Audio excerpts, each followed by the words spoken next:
Welcome back to Optimum Live. This one is quite easy to summarise at the start. Yesterday was the autumn budget 2025. I've got the boys in. We're going to have a look through this and see what really means to you, me, everybody.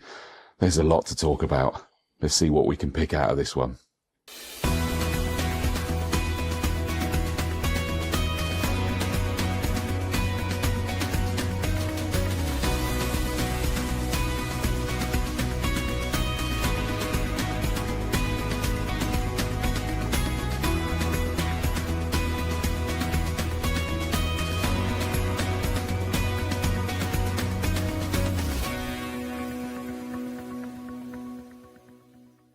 So welcome back to Optimum Live. Delighted to say I've got Jon Lacey with me here this time, kicking and screaming. We've got you on at last, the finance director for Optimum. And of course, we got General Dog's Body, T-Boy yesterday as well. Mike Blaken, obviously. What's your title? Is it Accounts Director? Yeah, that's the one. And both of you, I can see, are a little bit browbeaten from poring over this. Obviously, the typical Optimum thing for everybody is that we've got this, was it a 20-page document to summarise yesterday's budget with Rachel Reeves? Yeah, that went out on email this morning, so anyone who hasn't got it, just let us know and get a copy to them. Yes, so you should have it. If you haven't, let you guys know, absolutely. Really good event yesterday, or events, because you guys do this lovely thing with invited business owners, clients of yours, inviting them to here and the Cheltenham office, the site, so that we can kind of so that we can, be together while it's coming out with a bite to eat. And it was nice to get everybody together here again yesterday, wasn't it? Yeah, it was good. Yeah, it went really well. And you were sort of stood in the background with your laptop, poring over the accidentally released bits. Yeah, I mean, I was just looking through the key points from that, just to see if there's anything I could pick out from it before, obviously, the announcements. It's really useful, I find, where we all got together for that. I mean, it's almost like a chatting beforehand, a general networking, but also that it was like, what do we think's coming, especially with the early release. Then it goes deathly silent, doesn't it? Once it gets to that 12:30 and she started speaking, but to be able to speak about it afterwards was really useful, I found. Yeah, to get the immediate reactions from people who's actually affecting was really useful. Yeah. And for us to be able to give our take on those things as well was I think helpful to them as well. And that's the main objective today, is we're going to try and go through bits and identify, so what does that really mean? Because my take on yesterday initially was that it was a very neutral budget. There was not a lot really happened, but there was a lot of devil in the detail.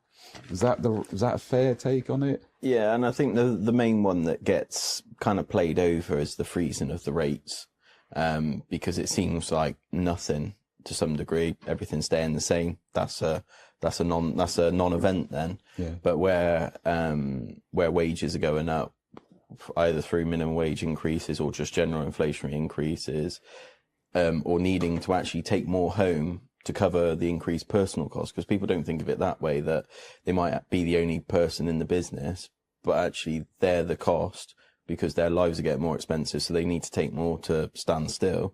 But the fact that rates freeze means that actually everyone's paying more tax.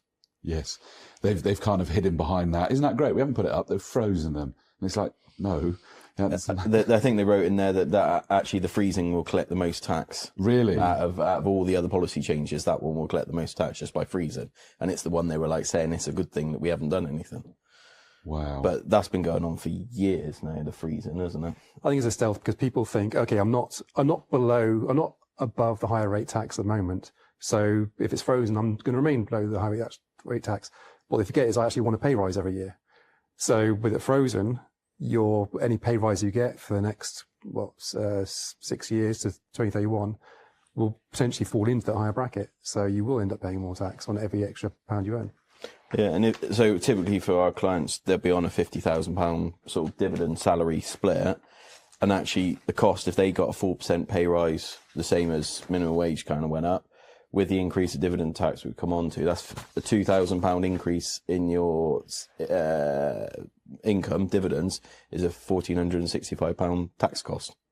So wow. I mean, and there's your stealth tax. One individual all of a sudden is paying that much more at that level, let alone if they're on dividends, they've paid the corporation tax, the higher rate in the company as well. We're adamant we're not getting political today. We're going to fight to not get political at all here, because that's not what this show's about, is it? It's about the details, the financial side of it, the real life implications. The comeback, I've got to say, was just, we switched off by that point. We've gone back because we've heard that it was a really good comeback, that there was some points that we hadn't really necessarily fully understood. It feels very stealthy. They're asking they're telling businesses we're investing in growth. We're trying to attract more businesses here. But it was very much a give with one, take with the other. I know I'm going to do this all out of order with my layman side, but I'm kind of almost doing a top line summary before we get into detail for anything that we miss. But it felt very much, because they were talking about, we're going to help companies come over and we're going to help companies grow and scale up and all of this. But it's not really helping me at all, is it? No, and it depends, I suppose, with some people look glass half full, half empty, whether you're looking short term at your own effect or big term of the economy effect. But it does feel like we want to promote you, but we're going to tax you more, make it more expensive to hire. And then if you've made it and you make some money at the end, we're going to take that as well. That's a very clean way of that's why I chuckled, is I know the message that you sent through to a mutual contact, and that was a very cleaned up version of it. I can do it now and again. and still nicely summarised it. Absolutely. I mean, again, a top line point from me as an individual and as a business owner is I'm determined not to get down glass half empty, because I can't change it. So what are my weapons? What are my limitations? That's how I now go to battle. That's about the best I can do in reality. And is that the kind of advice that you guys would be giving? I think as a business that already exists, there's very little you can actually do with this budget. I mean, if you're a company and want to start up and you're the type of business that can bring in external investment through the EMI scheme, whatever, then yes, there's potentially some good points on it. But if you're an existing company, then you just got to take what they're giving to you. There's nothing really they've given you as a business owner that already exists. As Mike said, they're making it more expensive to employ staff, plus the Employment Rights Act as well. So they got day one rights, and the extra tax on dividends, and we know the additional corporation tax rates that already come in. It's just more expensive to be a business owner now. And I don't see there's an awful lot of relief she's given in the budget. No, I think that they seem to be driving, whether they're just trying to put businesses a bit backs against the wall to go, you got to innovate, you got to use AI where you can to make your productivity higher. So yes, it's costing you more, but hopefully if you make yourselves more efficient, is what you could say is, you could turn it as that's the way that actually you need to do to survive. However, again, efficiency from business side to top level isn't always level playing field. But what I continue to struggle, and this is still a hangover from, when was the big one, when the NI came in? Was that last year's autumn budget? You know, that is that it makes it harder for employers to employ. And I don't understand why they would want that to be the case. No, I went to the Bank of England update a couple of weeks ago, and they were just showing that the general consensus was people weren't rehiring outgoing staff. Yes. And so therefore that's how they were controlling their national insurance increases or salary increases, because if they have 50 staff, 40 staff, one leaves, they go, okay, everyone else has got to cover that. Yeah. And doing it on that basis. I was expecting perhaps a more movement towards trying to find contractor work and that so it sticks outside, but we're not seeming to see much of that at the moment. It's more of I'm just not going to replace a staff member. Other than we keep touching on this point that dividend tax has increased by 2%. So that one is definitely against the, we won't increase next time. That has increased by 2%. And you said is that it's, when we were chatting yesterday, that the lines are a bit more blurred of whether you go company or self-employed. It's not as easy a decision anymore, is it? No, it used to be a clear cut. There was an absolute tax saving by going through the company route. Now it's a bit more blurred with the additional tax, corporation tax, then the additional dividend tax, and the extra employment issues. But I guess that's the same for self-employed. But ultimately, if you're looking to start up a business, whether you want to be company or self-employed isn't so clear cut anymore. If you're already a company, then there's no reason to disincorporate. So I think it's a bit more blurred than it was ever before. It's not, you're now doing a limited company to protect your risk rather than protect your back pocket.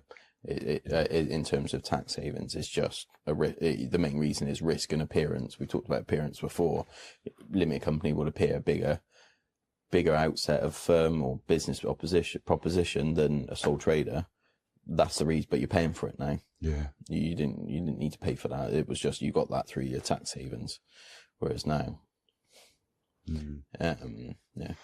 Okay, right. I've kind of taken us on a crash course there a little bit with it sort of emotive speaking about all these different points. I'll start with you, Mike. You pick up one of the points that you want to touch on. Where do we start? Take your pick. Let's have a look for it. Well, I think we mentioned it a few times, and I think it's a clear one to quickly go through because it's going to be one that affects nearly every client. Is 2% increase in the tax on dividends.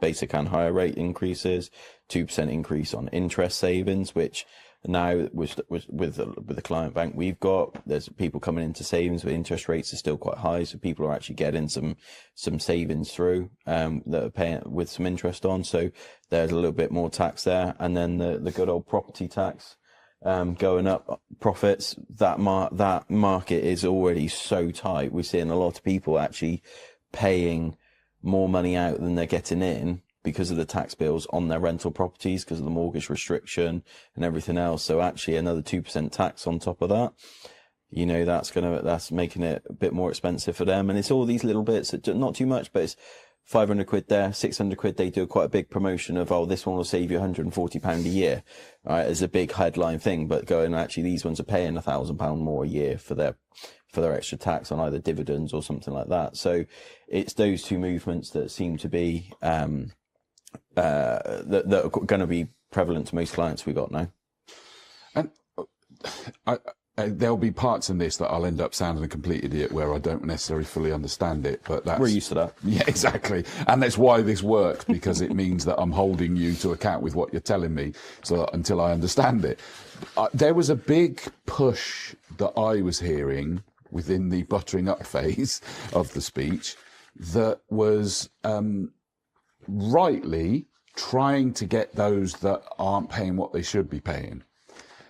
But those ones there didn't feel that they were justified targets.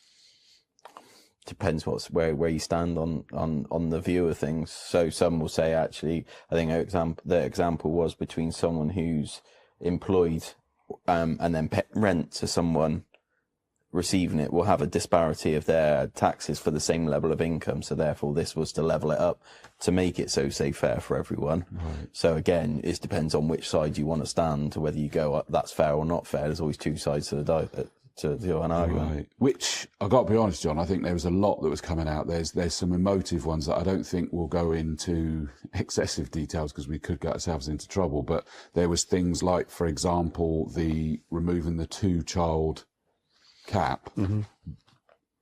It's very easy to kind of go, well, that's not fair because there's the people that got lots of kids, whatever.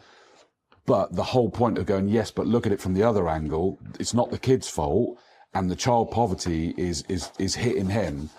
And so there was a lot yesterday that was the two angles. The electric cars having a fee. They opened that up by saying they're still using the roads that have got to be repaired and all of those things. So they do need to kind of pay, and you kind of go, okay, there's a side that can make it fair. So there was quite a lot of that yesterday, I thought. Yeah, I think when that child benefit cap thing, it's hard to go into that without getting party political, because that was very much aimed at the Labour Party. But that one in particular, I mean, they're aiming at how can we provide more benefit to those families who need that help, rather than thinking about how can we get to have more personal income in their household. Yes. So it's how do you give them money rather than how do they earn the money. So that's a bit of an interesting one. The EV one, I don't know how that's going to work. Well, let's touch on this, John, because you and I spoke about this beforehand. Is that the in the speech, the headline was just that there is this. What was it again? 3p a mile. Yeah. 3p a mile Charge, pay per mile charge. But explain to me what you started telling me beforehand. It's pure speculation. There's nothing about how they're going to manage this in the actual what's come out so far. I saw someone speculating. The way this is going to be approached is that EV drivers will have to self-assess how many miles they're going to do at the start of the year, pay 3p a mile for those miles they expect to travel in that year, and then if they travel less miles, they'll get a credit for the future year. If they travel more miles, I'm guessing there's a surplus to pay. But this is a whole lot of extra technical apparatus they've got to get in the background in HMRC to actually be able to manage this, because EVs don't have MOTs, so there's no point in the year where of course. they monitor how many miles you've done. So it's all going to be self-assessment. EV cars don't have MOTs. I don't believe so, no. Maybe I'm wrong. I thought in the show. Surely they would after 3 years, because you don't for the first 3 years. Well, exactly. Well, I suppose, yeah. That that's in itself, easy, any new car, isn't it? Yeah. 3 And years. the point being there is that was something that someone brought up yesterday, wasn't it? Is going, when you do an MOT, it logs the miles at that point officially at DVLA, I suppose it is. But yeah, if they're sort of less than 3 years old, they're not needing to do that. So where is that official? And they've already got the high first year charges on the taxes as well for EVs, haven't they? I know they moved the thresholds for expensive cars and stuff, but still a lot of cars will come into those first year charges. Yeah. Plus if you're doing the mileage as well. So then it's going, again, it's the whole thing of let's use it. Now everyone's using it. We're going to tax you. Exactly. And you can see Which we didn't see coming, did we? Never, that's it. And it could be, but you think some insurance companies do, if you do less miles than you say, you can sometimes get a credit back on next year's insurance. But that's like being done with some individual insurance companies. Now, again, that's quite a big job for them to probably manage and have a platform for them to set up, let alone a national one, another national one. And then they'll have trackers on every car soon. Yeah. Which I think they've been wanting to do for a while. Digital ID and digital GPS in the cars. I mean, that was another one on the cars, is that they have removed luxury cars from the Motability, which I don't know whether this is controversial for me to say and shouldn't do it, but I kind of got that. Because it's not there to give luxury there. They need a vehicle, but why does it have to be a BMW or Mercedes? But someone did say that it still includes things like, I don't know, a Volvo V60 or something like that. I think it's just optics, because I mean, I'm a bit sketchy on how exactly Motability works, and I had to deal with it for a number of years. But my understanding is it's an allowance towards buying a car. So BMWs and I think it was Mercedes coming out of it doesn't mean people are getting any more allowance to buy those cars. They're having the same allowance, just... So it's another non-announcement, really? I believe so. I mean, I might be wrong on that, but that's my understanding. See, that again, that's this whole devil in the detail is really intriguing, isn't it? Okay, sorry, as usual, car crash took us in a different I was waiting direction. to see what car brand you chose that could be in the cheaper one to wait in if you chose mine. That's all. No. I was waiting for that one. Because my old one used to always get pulled into the example of a cheap car range. So. But just on that point, because you're talking about the 3p per mile on EVs, don't forget there's 1.5p on hybrid cars. So it's half that rate. But again, it's the same mechanism. Because they only use half the road, I'm guessing. Well, I was about to say, I didn't understand that, because I thought, like, even the tax historically, or is it the benefit in kind, and I know the benefit in kind is a different thing, but just go with me on the analogy for a second, is that you were better off with an electric than you were with a hybrid. It's purely and simply that this electric charge is to counteract the fact that they're losing on fuel tax. Whereas so the hybrid will have some fuel tax and some EV charge. Okay, fine. Thank you. That makes sense. And I knew it was going to be a silly question, but it makes sense. No silly questions. Well, Mike said they use half the road, so, you know, we're a team of stupid commentators. It's my level. Okay, that fine. But they did say that they're investing in the infrastructure for electric cars as well, didn't they? More. They did. I'm a sketch on that, to be honest. Yeah, I didn't catch it fully because it was just we'll do this kind of thing, wasn't it, to be honest with you? Yeah. Okay. Minimum wage? Let's go minimum wage, because that will affect pretty much every business, an element, because if those at higher minimum wage, it's gone up 50p for staff over 21, so £10, £12.71, £10.85 for 18 to 20-year-olds, and £8 for apprentices or 16, 17. Yeah. So, yeah, I read the right column. That's right, I thought I read the wrong column. That's right. But so that puts someone on 40 hours full-time, 40 hours a week full-time, about 26.5 grand, roughly, for a full-time salary. Now, what that will do is naturally it's pushing up more and more to other salary brackets of other staff that aren't on minimum wage. So I think that's going to put the pressures on businesses. Now, with one side, you'll go, yeah, everyone needs help to make sure that they can cover the cost with rents going up, mortgages going up, utility bills going up, everything like that. So on one side, you go, yeah, everyone needs to earn that. On the other side, you look at some industries who are staff heavy because they need to be. It's a service they're providing that can't be AI or automated whilst they're delivering pints of beer or plates of food. And then you look at those industries that we all like to go and see every now and again. Actually, that's going to put a lot of strain on them. So I think that it's, again, we always look at what to do. It's another factor that those businesses need to forecast again, probably next year from April, and go, what does that affect us doing? Because naturally, how is a business going to do that? They either got to become more efficient, which a lot of people in the leisure and hospitality industry are already that anyway, because they have to be. So the next bit is putting the price up. At what point does the price go up so much that people go, I'm not going to go out and pay. I'm not going to go out and eat out or drink out and stuff like that. So I think that those businesses need to, again, rerun the numbers, see how much that 50 pence in the hour increase goes, because that's not just 50p. That's your national insurance on top, so another 15%, your pension, 3%. So essentially call it 20% uplift. So actually that's 60p increase on every hour. So it's those effects that need to be taken into consideration as well. So with that increase in minimum wage, and obviously we're still reeling from the national insurance increase as well, I think there's going to be, we've already touched on some that are going to kind of go, this is a struggle now, I've got to become leaner, and hence that push towards AI could be, very relevant point to make there.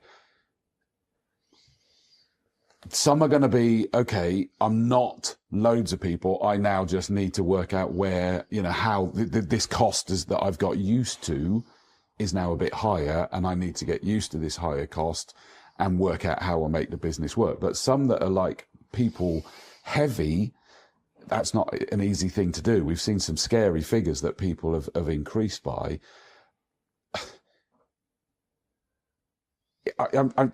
How are they going to work this way? I mean, I think your way, where you were saying, I kind of lost my train of thought mid question there, but I think your way of natural, not replacing, is probably going to be the biggest one there, isn't it? Yeah, I think it's that idea of everyone's got to work harder to stay still, and that filters through to perhaps the staff as well. In some industries going, yeah, you used to have 3 people on shift, now there's only 2.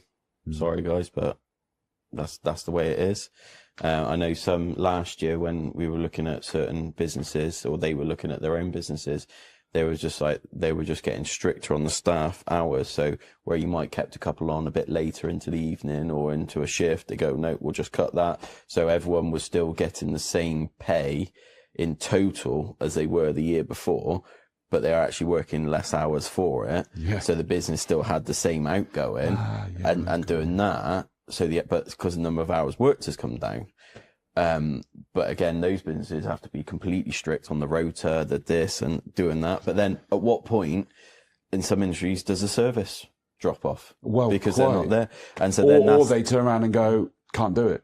And that's the end. The business closes largely because they just, even a successful business can kind of go, we just can't keep up with demand with what we need to run with. We were touching on the lines blurred between company and self-employed. Is there going to be more of a push towards, outsourcing to self-employed people? So I'm not employing you. You mentioned contracted earlier. Are we possibly edging to a higher level of that? It's possible, but let's not forget the government is always looking at attacking self-employed people, contractors. They're looking at are they actually a subcontractor or are they actually working for you? And really? if they can wangle it so that they're working for you rather than self-employed, that's obviously a lot more tax burden on you, and a lot more tax benefit for the government. So being very careful about. Yeah. So having someone in working for you, they're working in your office using your tools. You set what hours they work. Exclusively for you. All this sort of thing. That's very much going to put HMRC on notice that actually that person should really be an employee. Okay. If they have full flexibility about how they do, so you give them a bit of project work, you say this needs to be done. I want it back by this date, but how you manage it and what holiday and whatever. If you're sick, you still have to give it to me on this date. Then that becomes their responsibility, their risk, and then they're more likely to be self-employed. But it's managing that element. I'm going off on a weird squirrel sort of tangent here. Is what about I was over there then. They've just ran out the door. It's fine. That outsourced is not actually self-employed, but it's a limited company that are set up for this outsourced services. Are we going to see an increase in that? Well, we already are. A lot of industries are now outsourcing things to other countries, which again is, okay. I hadn't thought of that. if this is a budget which is a benefit for the country, why is so much work going overseas at the moment? I don't think that's really been addressed in this budget. I mean, one thing going back to the minimum wage thing is with unemployment the way it is at the moment, we've got high unemployment at the moment, particularly in the younger age group. Having the national minimum wage going up, well, I absolutely applaud it because it means people are getting a decent wage. It means employers are less likely to want to take on people who are school leavers, who are possibly a slightly higher risk about whether they're actually going to be productive in the workforce. So do I want to take a chance on these people, which I'd pay slightly more for? Also, it's companies are looking at this whole apprenticeship scheme. Is that as attractive as it used to be? So yes, it is partially funded by the government, but I'm taking on someone at a higher rate with more employment rights than they ever had, and they are completely untested in the workforce. I don't know whether they're going to be productive for me, or do I take on someone who's already got track history in the industry I'm in? Yeah. So it's making it even more difficult, I think, for school leavers to find work. I'm not feeling any better right now as a business owner. I mean, you mentioned apprentices. I've got a note about that. Of course, they tried to sort of make that sound really good, that they're bringing in, I forget what it was. Have you got any notes on that one? It was more fully funded or... Yeah, there was more talk of it, but from a selfish point, I think accountancy's not covered by the apprentice schemes anymore, is it? No. That's so you so, yeah, I heard the bit I wanted to hear, and that was that. And I know, like, for example, we had someone in from the construction industry, and their ears picked up a little bit to that, I think, but it's still not perfect. But then again, they got a different scheme because they've got the CITB levy, which if they have subcontractors and employees that they pay through the business, some over a certain size have to pay into the apprenticeship scheme for construction to then pull back on. Yeah. So whilst they can get some apprenticeship funded courses, they've possibly funded it already by additional tax on them. And that's been one that's been in for years. Okay. But that was to try and help improve the quality of apprentices coming through in the construction industry.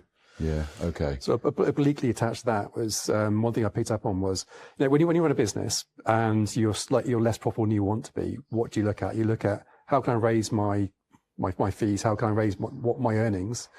And how can I cut my costs? There seems to be very much in this budget an absolute reversal of how you'd run a company. So a company look at, okay, I need to reduce my costs because I need to be more profitable.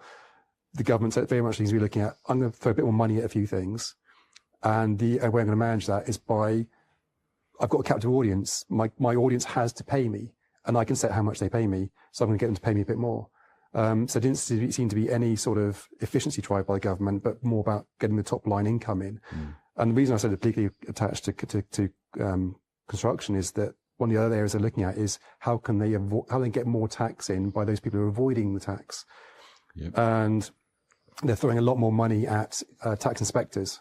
So they've highlighted 3 areas where they particularly, I think it's maybe 4 areas where they want to particularly focus their inspectors on. One of them was the construction industry, because rightly or wrongly, they believe there's a lot of fraud in the construction industry with people not billing the right amounts or whatever.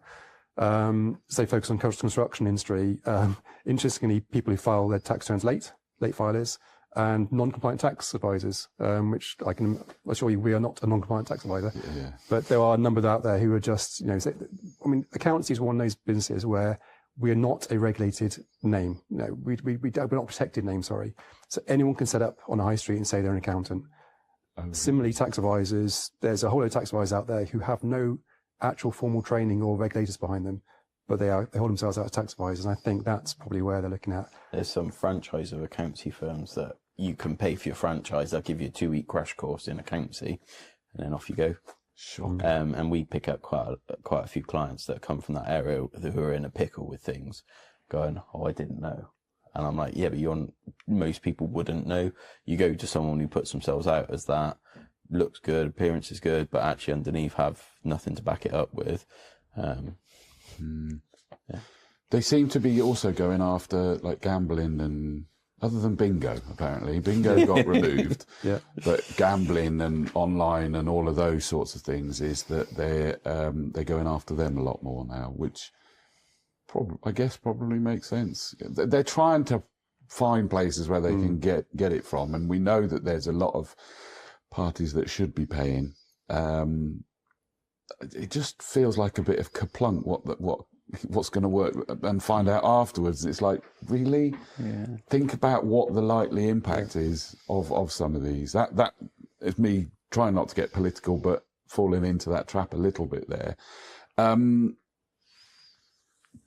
There was a moment during it that I kind of went, "Oh, am I positive? Am I optimistic now?" When they were talking about helping companies to scale up. But I was then in the conversation afterwards went, "Yeah, that's great if you're one of these large SMEs to go even bigger, but it doesn't really help, early stage and things like that." No. So I think I was listening to the news this morning, and I can't remember who it was. The news was interviewing Rachel Reeves. It might be from yesterday, but it's interesting. She was mooting how her budget actually has brought in a lot of investment into the country. Some big firms are building new offices and employing thousands of new people. And she's holding that as that was a success of her budget. But the interviewer points out actually the companies talking about are investment banks. You've decided in your budget not to tax the investment banks, and they're taking a breathing sigh of relief and going, "Okay, so let's get a lot more of employees in our investment bank," which isn't ultimately helps the whole economy. It's a specific niche but in the it does economy. show if you bring the taxes down a bit, the It investment happens. But It anyway, does, yeah. we'll go get careful. Yeah, steady.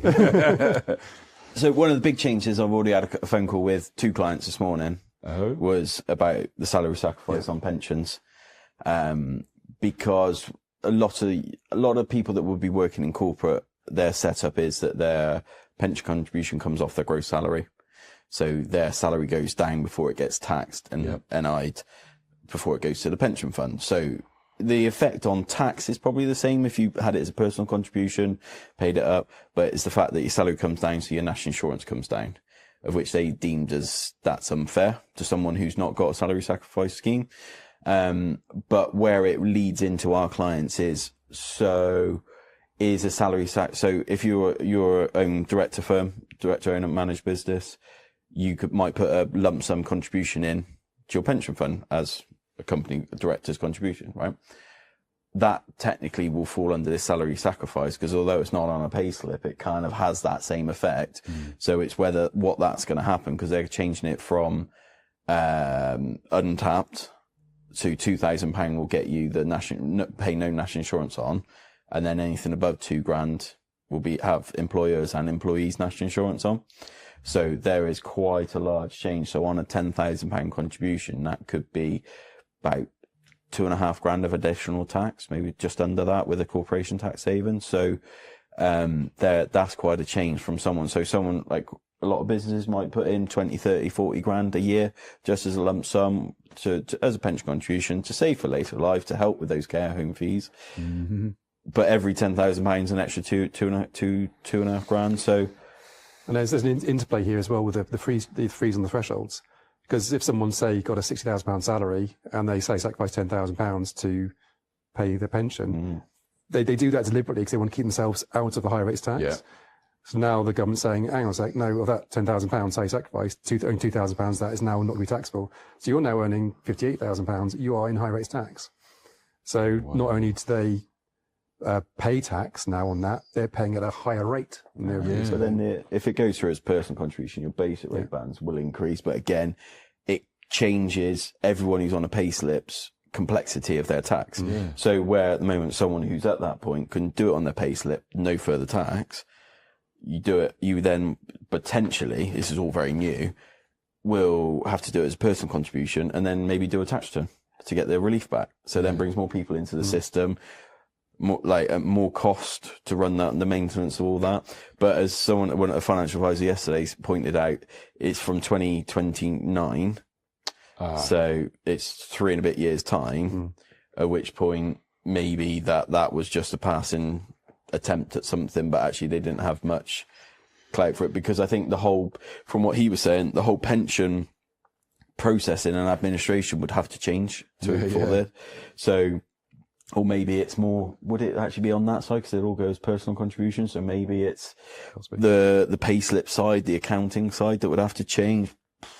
There's a lot of change. But again, if that does come in, that's quite a lot of. So then again, you've got pensions that are now part of your inheritance tax, which was brought in last year, that from 2027. Will be part of your estate for inheritance tax. Now you're getting less relief putting it into the pension fund. How much people going to go, I'm not going to put it into my pension, which would be great for the short term for the economy, because everyone go, I've got more money, I'll pay more tax. So the tax goes into the pot. They spend more money because they got it in your pocket, not in the pension fund. So maybe to start with, that wheel will spin quite quickly. But in 10 years time, 15 years time, because everyone's pensions are smaller because it wasn't worth it putting it in, what's the effect going to be then? Well, ticking time bomb. But that's all crystal ball stuff. Potentially, again, another daft question. Clang, here it comes again. Where you say, not till 2029, does that still mean that they will definitely happen, or could that be scrapped before we get to it? Oh, it could easily be scrapped, couldn't it? Could easily be scrapped, yeah. Really? Yeah. I mean, there's also, the threshold's been capped until 2031. That's going to be a next government. I mean, it may be a Labour government, but it might. So there's a possibility that could be scrapped before we get to the end of that. Didn't we do well not to get political to that comment then? Yeah, absolutely. Yeah. All of us saying, don't say it. I'm impressed with us there. Yeah.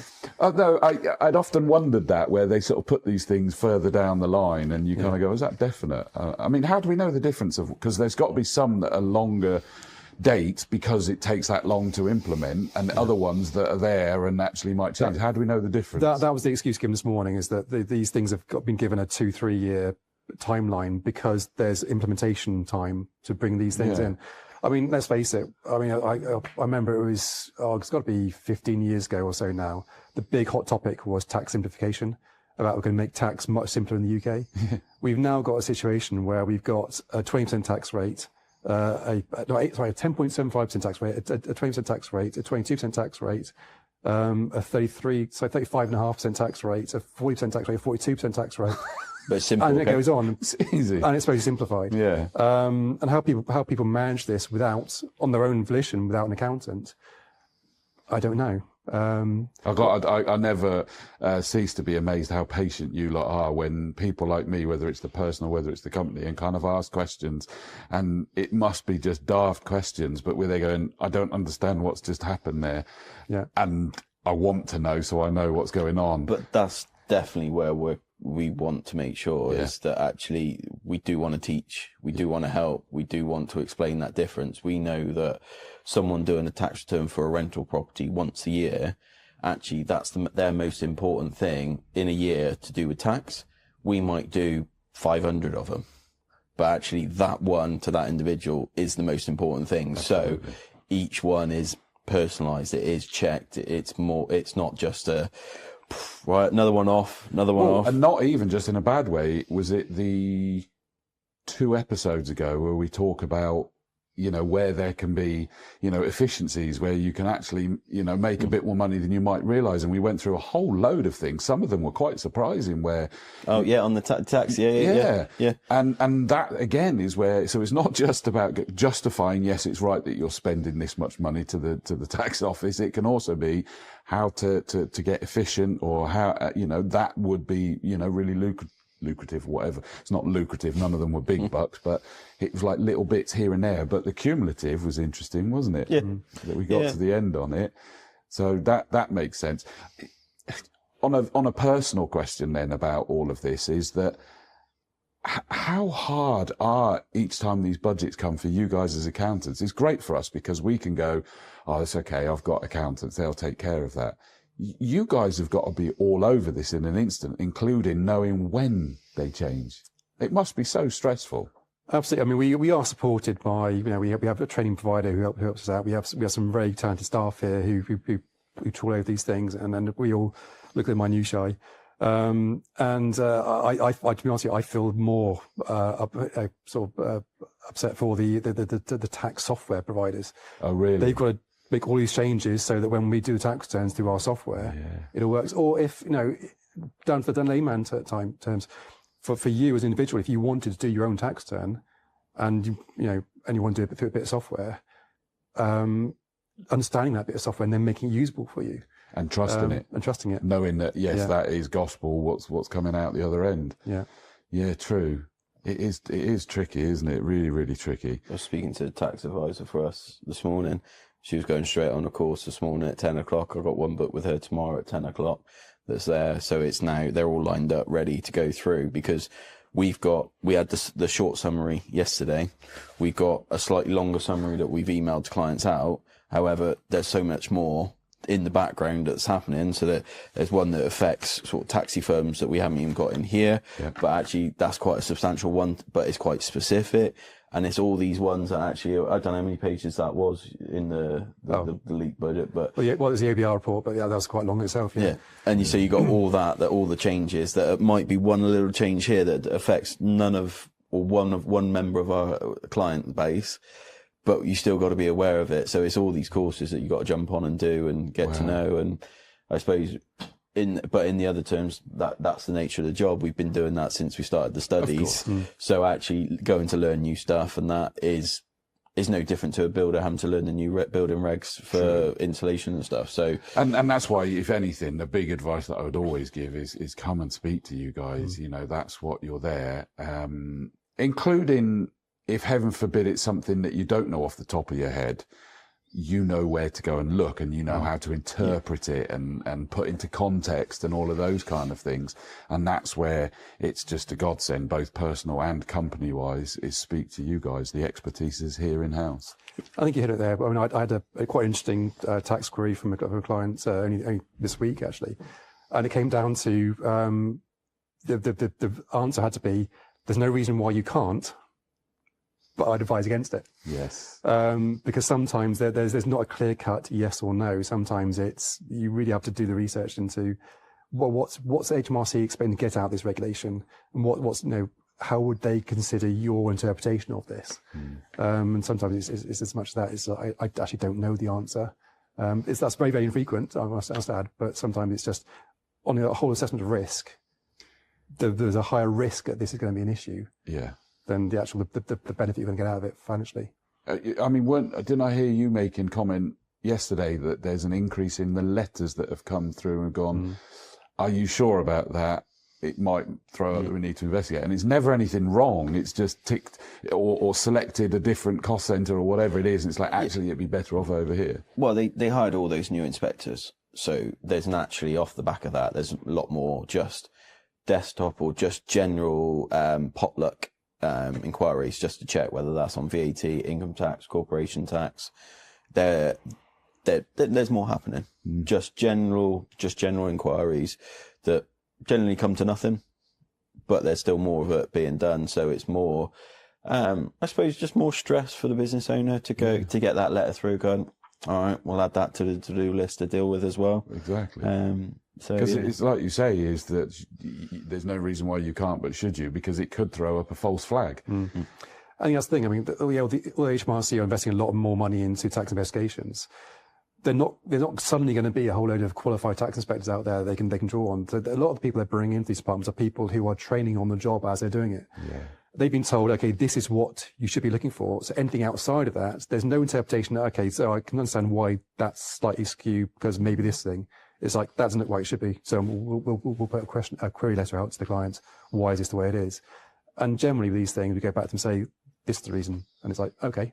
Fine. But the fact that we're getting more of those letters, it's just time wasted for us and the taxpayer. Absolutely.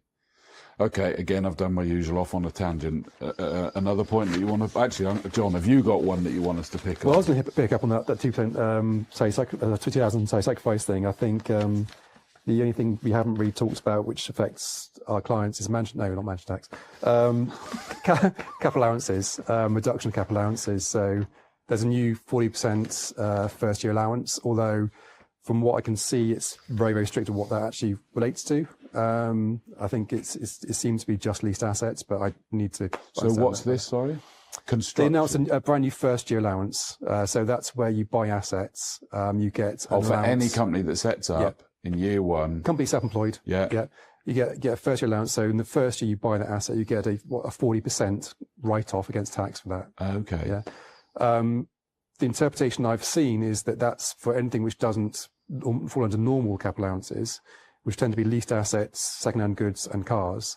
Second-hand goods and cars would never tend to get a first year allowance, so I can only see that's leased assets. So that one is a bit of a very niche thing, I think. Yeah, and it's the same as last year they brought out full expensing. Oh, we're going to full expensing, take more relief off. But actually, for most businesses, buying new equipment for yourself, cameras, bits of computers and stuff, that's all fine because nearly every business or group of businesses gets £1 million. So most businesses are more than covered on that. They release the full expensing going, oh, look at this, aren't we brilliant? It's for those that are spending more. Now, again, that one there is talking more about, those ones that don't quite fall into these other categories.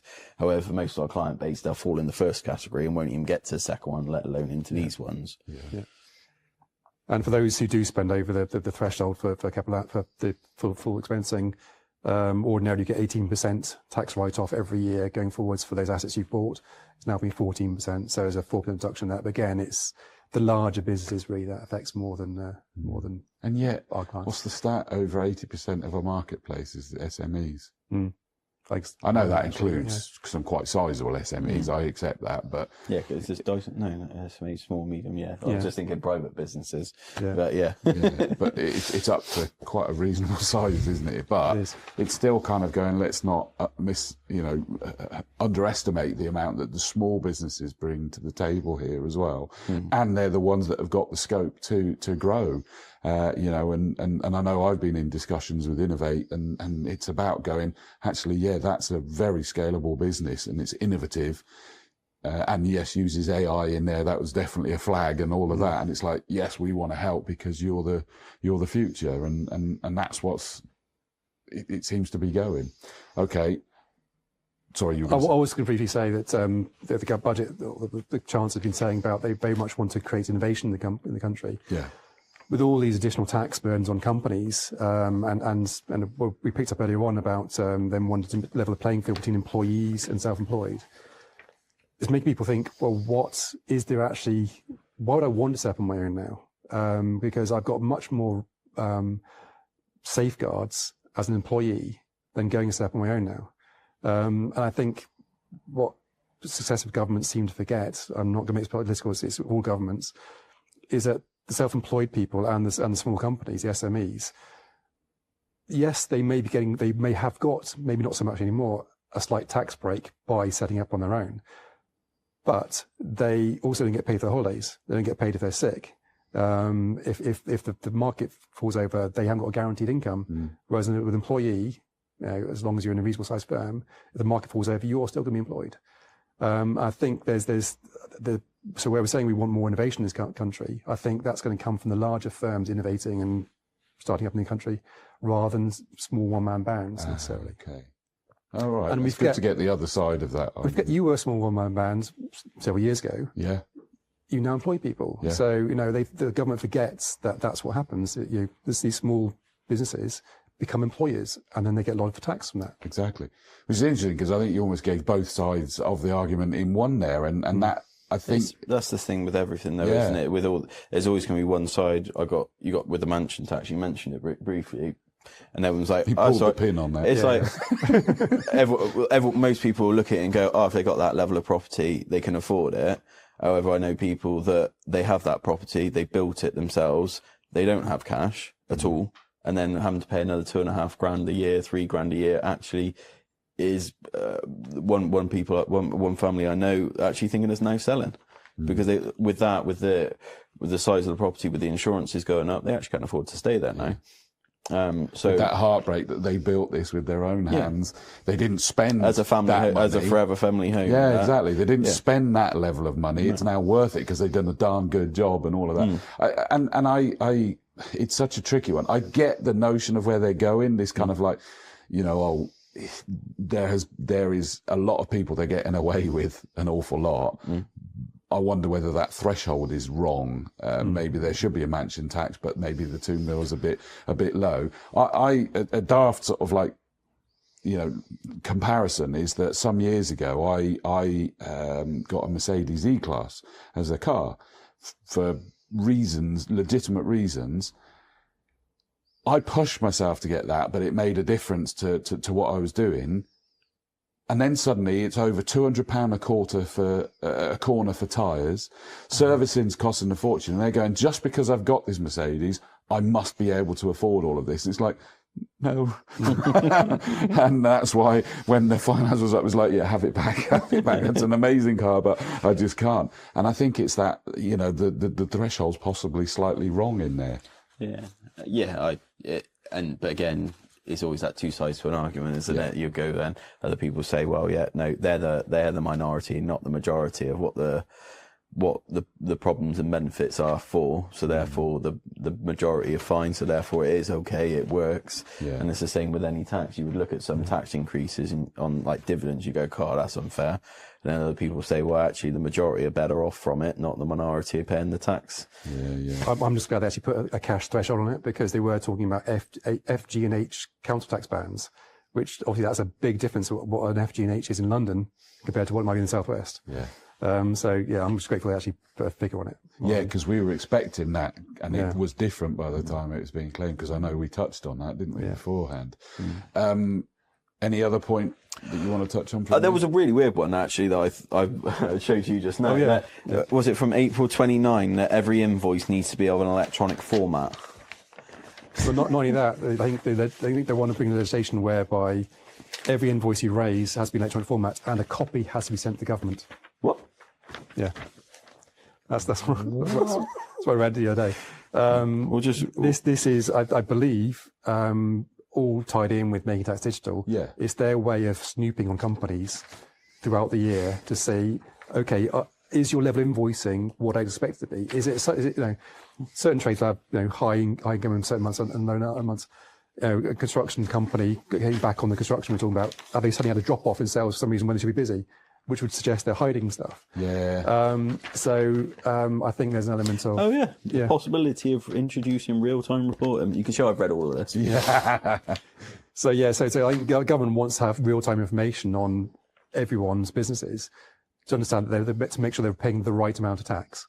Right. So it's a very much Big Brother thing going on here at the moment. Which I get some of it. I do agree with the Make Tax Digital. I think that's gone on good, but it just feels like it's going too far.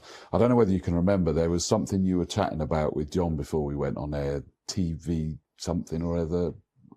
No? VCTs. I don't know enough about it to mention that. I'd like to go through that one. But it's a fair. Like, it is one. It's to do with some people who've got money will invest in certain types of companies and shares to get tax relief. So there was just a mention of the tax rates coming down, or the amount of tax relief you get coming down. So again, want you to promote in investing into risky startup businesses, but we're not going to make it as attractive. But I don't know it enough to go in any more than taking the mickey. Again, it shows that there's this extra detail. Just very quickly, I'm conscious that a lot of the discussion that we've had, and probably understandably, because the core of the client base is organizations, companies. What about from a personal perspective? Have we addressed enough in this conversation about on individuals? There's not too much really. So an employed person won't see much change other than the minimum wage increasing. No. Possibly the pension, salary sacrifice on pensions. That possibly is that one. A sole trader? No, not a significant amount. I think it's primarily based around businesses rather than the individual themselves.